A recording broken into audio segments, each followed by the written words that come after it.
Mr. Mavrides, thank you very much for accepting our invitation. Today we would like to talk to you as a chair of the political committee for the Mediterranean. So you are not just an MEP, but you're a leader of the entire group on Mediterranean. What happens to Turkey? Because there's a lot of concern also among citizens on this turbulence, because we used to think that Turkey is a candidate country and it shares European values. But now what happens in Turkey is exactly the opposite. My question to you, first question would be, are sanctions against Turkey real? Is it possible that there will be sanctions against the candidate country after almost 40 years of integration, because Turkey indicated its desire to be part of European Union almost 4 decades ago? Okay, these are not easy questions, therefore they are not straightforward answers, but I will try to do my best. First of all, I'd like to make it very clear. There seems to be a split how to treat Turkey between EU institutions. For example, last week we had a very clear voice, very firm, by the European Parliament, which was by all political groups, and very strong, using terms and terminology that I heard for the very first time, that very few of us used to use that a few years ago. Many other people say they spoke of the Turkey acting against the international and EU law, Turkey as a neo-Ottoman expansionist policy, Turkey crushing any human rights and respect for minorities within Turkey. Well, this is, I think, a good credit for the European Parliament. But unfortunately, those of us who democratically represent the people of the European Union do not have as much power in deciding how to treat Turkey when it comes to decision-making from other institutions. And I'm sorry to say, but I will be quite frank with you, taking in consideration the last few months and how many advances have been observed by Erdogan in the Mediterranean especially, but not only in the Mediterranean, having learned from Syria and the role of Turkey with the jihadists and the Islamist groups. I'm very sorry to say that I don't expect to have meaningful, real sanctions on Turkey, at least towards two aspects, which would have been very meaningful. An arms embargo. As we speak now, Germany, to mention one, is in the process, this is not a secret, is in the process of selling state-of-the-art submarines and tanks to Turkey, and at the same time, given that I do consider, not only me, but many in the economic committee, we consider the economy of Turkey being in a fragile state, that we have a strong leverage as a European Union, because we are by far the #1 export destination to Turkey. But we have not done anything yet about these two aspects. Well, just to continue this line about Libya, because you said about arms embargo.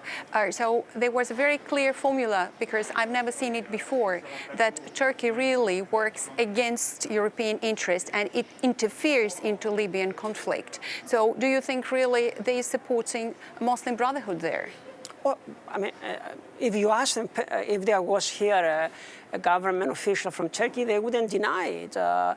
They were involved in Syria, and they were involved also in Libya.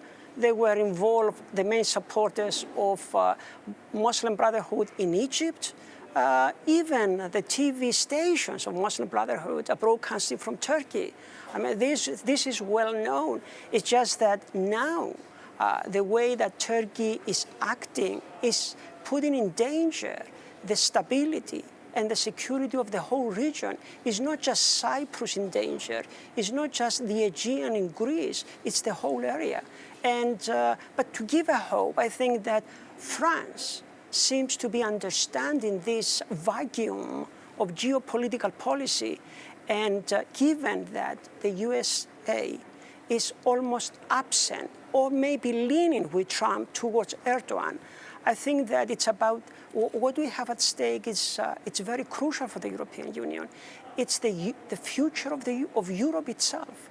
And if France goes on with a geopolitical policy, that might save the future for Europe. If we don't have any strong policy against the neo-Ottoman expansionist policy of Erdogan, I think the worst will come. Mr. Mavrides, maybe it's clear for French diplomacy what you say, but it's not clear for regular citizens, because you see, Turkey receives regularly huge amounts of money from European taxpayers. So, for example, now there is agreement for 6 billion euro to support migrants, to support refugees. Then they already received a huge amount, billions, because they have this integration and European funds as a candidate country. But not only that, they received that in the past, because automatically in the budget, 7-year budget for the future, there was also huge amount, billions reserved for them. Yes. So where is there, for me, it's a paradox. From one side, we talk about this harsh language against Turkey. From the other side, Turkey, with the other hand, it gets huge amounts of money. So where we are, isn't it a little bit too bizarre? All right. If we were able to turn time back, I would say that maybe 5-6 years ago, we showed some understanding when we tried to make a distinction between European funds being provided to Turkey in the accession process, and European funds being provided to Turkey, or the civil society as was being called, to be used towards treatment, better treatment and quality treatment of refugees or migrants. I think that as of now, after so many years, it's becoming very clear that Turkey is using the migration to blackmail the European Union. And I will be quite honest with you, because the reason why I'm so frank and open speaking, because I'm on the 6th year in the European Union, and I have noticed the last few months the following thing. Some of the public officials of the European Union, they say one thing behind closed doors. They admit the blackmailing of the European Union by Turkey, but publicly, they speak of the generosity of Erdogan towards the refugees and the migrants.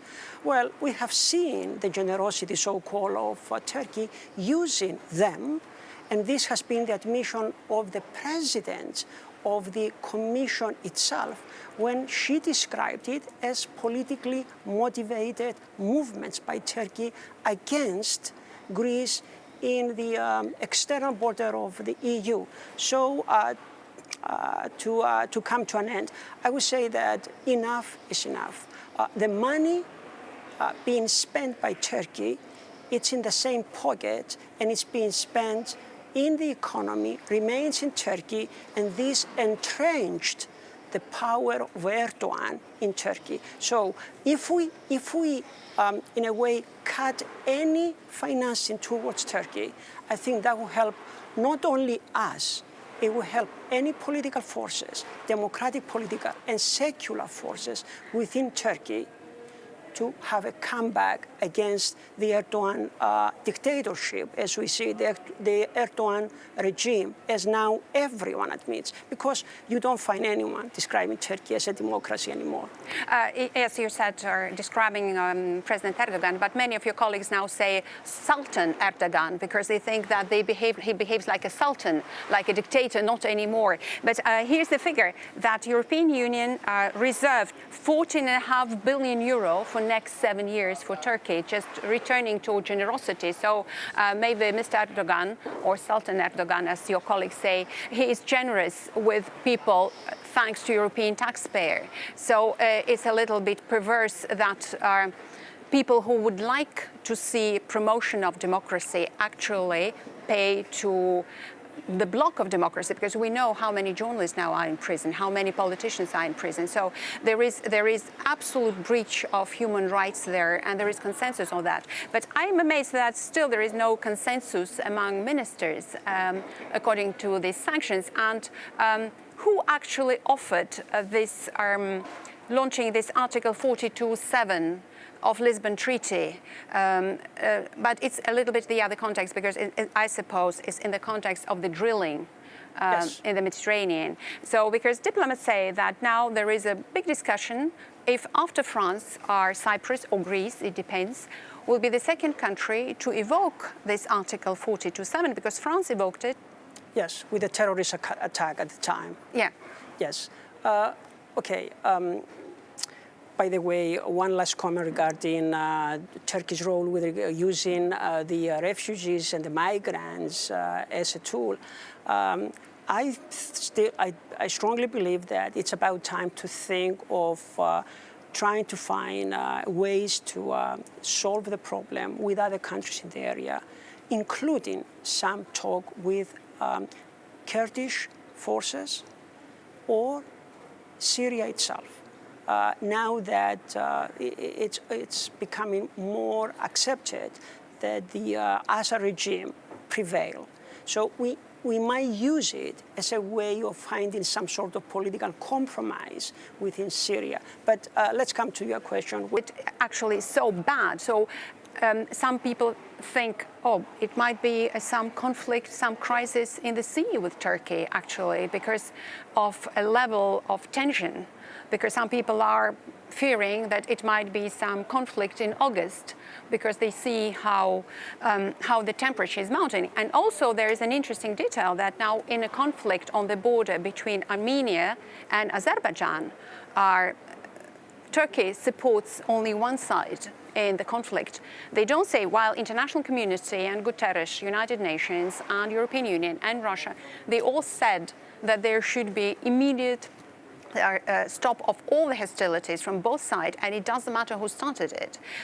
Meanwhile, Turkish government said that they support Azerbaijan in this situation. So that makes some people think that maybe Turkey is even ready for some confrontation in Mediterranean while defending what they consider to be their interest. I don't believe that they're interest of Turkish people, but are most probably their interest of the ruling elite and President Erdogan. I think President Erdogan is advancing with his neo-Ottoman plans everywhere in the area. When it comes to Azerbaijan, no surprise, of course, because we know that Turkey always has these close ties with Azerbaijan. Of course, when it comes to international politics, I would say that I was expecting that they would show some respect to the Minsk agreement. But even I think not even that.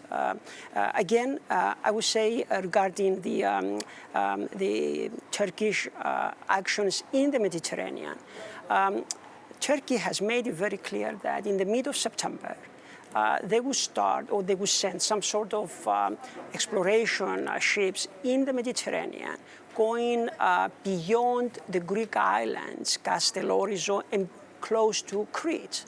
At the same time, this is the very first time that I've been following this for the last decades, that Greece has made it very clear that this will not be accepted. So in a way, we have a clear indication that either somehow we will have some de-escalation, or we are at the breach of a warm conflict or a total conflict.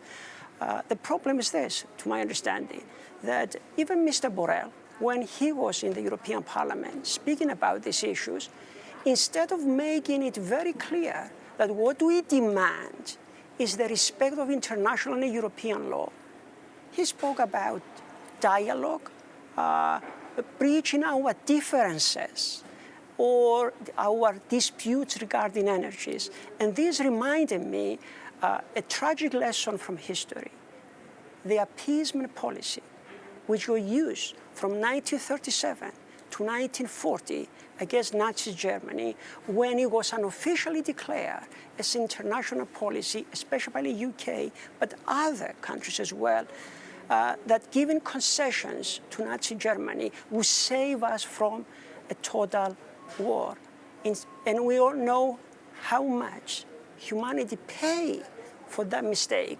We do the same mistake now, even though we discover new terms. We don't call it an appeasement policy. Now they call it here. They call it an engagement policy. But it follows the same steps. Hopefully, we will find a way to face up to reality unless we form a European geopolitical strategy specifically oriented towards common defense against especially Turkey in the Mediterranean. I think the worst, I repeat, will come, and then we will pay much heavier price. And some people, just like in history, the supporters of the appeasement policy have been condemned by shame in history. Some of the officials would be ashamed of what they say now, a few years from today. So the sooner we realize reality and face up to reality and defend our values as European Union, I think the sooner we do that by specific strategies, having common defense, common sanctions, real sanctions, arms embargo, the sooner we do it, the better we help people in Turkey and the better we help ourselves. Mr. Mavrides, thank you very much for frank talk. Thank you for having me.